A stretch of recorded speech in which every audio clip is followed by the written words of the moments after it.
Hi guys! Oh my god, I'm so excited about this video because I'm going to tell you everything you need to know about how to start off your basic skincare kit. So, first of all, let's talk about skin. I know a lot of you guys probably have questions on how to determine what type of skin type you have, whether it's oily, combination, normal, dry. It is pretty much really simple, okay? First examine your skin. Once you've washed it, do you feel dry? Do you feel oily? Do you feel okay? Do you feel normal? And also whether you have acne or you have dry flaky skin somewhere, pretty much those are indications of what type of skin you have. Some of you guys might say you have really oily T-zone, but then the rest of your face is really tight and dry, and then so that will tell you that you're a combination. Doesn't matter what skin you have, you still need a basic skincare routine. And the basic skincare routine, I know a lot of you guys know out there, is cleanse, tone, and moisturize. However, I'm going to tell you today that this is not enough. Cleansing, toning, and moisturizing is so basic that I do not even call it basic. It's pretty much like breathing. You have to breathe, so you have to do those things, okay? But the most basic that I've narrowed it down to is really cleansing, exfoliating, toning, moisturizing, and definitely, without a doubt, protection. So those are 5 things that you must do for your skincare routine. It doesn't matter if you're young, old, you know, female, male, you have to do all of these things. Let's go straight into cleansing. There are so many cleansers on the market. You have foam cleansing, gel cleanser, milk cleanser, lotion cleanser, this like gazillion types of cleansers out there. So you really have to determine what type of cleanser you are depending on what type of skin type you have. So if you have really dry skin, I would avoid using foaming cleansing because that will dry out your skin more. If you have really oily skin, I would avoid using milk cleansers because it's too moisturizing and you wouldn't feel cleansed afterwards. So depending on what type of skincare you have, try to find a good cleanser that best matches your skin. For me personally, this is kind of like my best 2-in-1 thing. Not only does it help with oily skin, like skin patches where I have, but also is anti-aging at the same time, which is what I need because I'm getting old, okay? So I found that this is really great and I use this both day and night.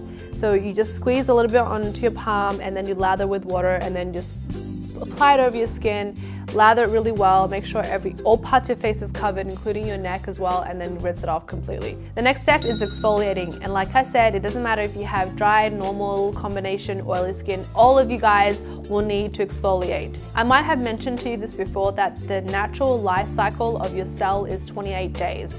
So your skin pretty much have dermis, epidermis, and then the surface of your skin. It takes 28 days from the cell from the dermis all the way to travel to the surface of your skin. And that's when your skin cycle renewal is. The new cells come up and they fall off. New cells come up and they fall off. So for you to make sure that you have removed all the dead skin cells on the surface of your skin is to exfoliate, because excess dead skin cells on the surface layers can cause your pores to be blocked and therefore in turn causes breakouts, pimples, you know, blackheads, just congestion in general. And I'm currently loving the Kate Somerville Exfoliate, which I use minimum once a week. I like to make sure, especially my T-zone is especially oily, so I make sure that my nose and my chin and my forehead is exfoliated. I usually use this like 3 times a week, but I said the minimal, okay? The most minimal time you can use exfoliate is once a week. Must use exfoliator. Step number 3 is toner.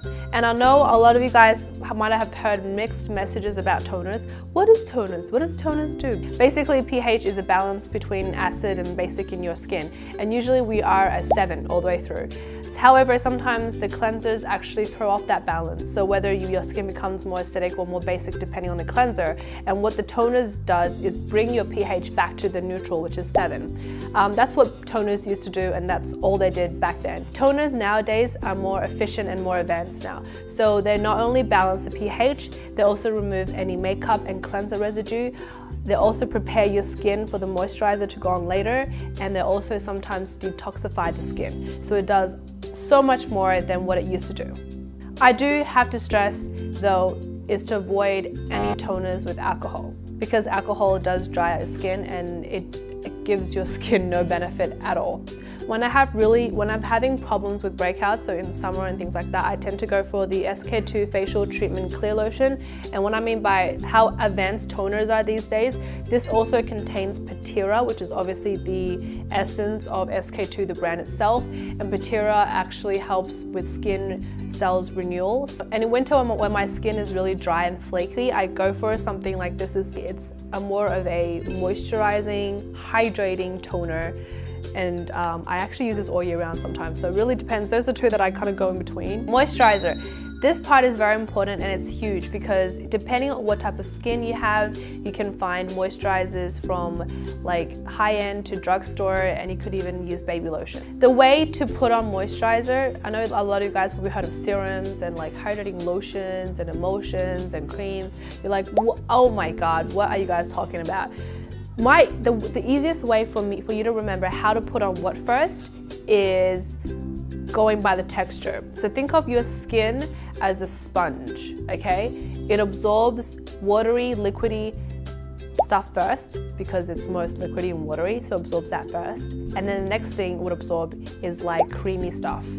And then the next thing it will absorb is paste because that's like the last thing that would absorb, you know? If you have really dry skin, then you would put on a hydrating serum first and then your moisturizer. So in winter, when I have really dry skin, I like to use my serum, which is the Lancome Visionaire in the Advanced Skin Corrector Wrinkles, Pores and Evenness. I use this on first because it's more of a serum, so it's like this, you know, like a liquidy stuff. And then I apply this on first before I apply my moisturizer. This is the Visionaire Correcting Polishing Cream, and as you can see, the texture of this is it's a lot more thicker. So I apply this after the serum because you're allowing your skin to absorb the liquids first before applying on any thicker, heavier stuff. So in summer, when I'm breaking out more and my skin's really oily, I tend to go for something more acne control. So basically, this is kind of like the serum. It's very liquidy, so it's like, you know, almost like a gel type. So I'll apply this all over my skin, and then I'll use a moisturizer on top of that. And I tend to match it with the Kiehl's Clearly Corrective White Hydrating Moisture Emulsion, and this is it's more of a paste. So obviously I apply this on after. So when moisturizing, never ever forget your eyes. Depending on what type of eye concern that you might have. In summer, I like to go for something a bit lighter, like a gel. I use this in summer. And then when I'm like a little bit more heavy duty, like wrinkles and stuff, this is the Miracle Worker Philosophy. It's like a retinol eye repair, so it actually kind of like gently peels off your skin. So it's like a really heavy duty wrinkle removing eye cream. Last but not least is protection, because without this, the whole basic skincare routine is out the door, because what you've done to help protect your skin will be like wasted if you don't protect it with sunblock. So the current one I'm using at the moment is the Chanel UV Essential, and basically it's an SPF of 50. I would not recommend anything more than SPF 50 because it does become really rich and oily, and it can cause problems. It can clog up your pores if you don't cleanse it off properly. So basically, again, remember to cleanse, exfoliate, tone, moisturize, and protection. 5 basic rules of your basic skincare, okay? It doesn't matter what brand you're using, what products you're using, as long as you're doing the 5 basic things, you're set. So thank you guys for watching. I hope this video was helpful. If you have any more questions, please comment below and let me know. Also, remember to like this video and share this with your friends, and I will see you in my next video. Bye!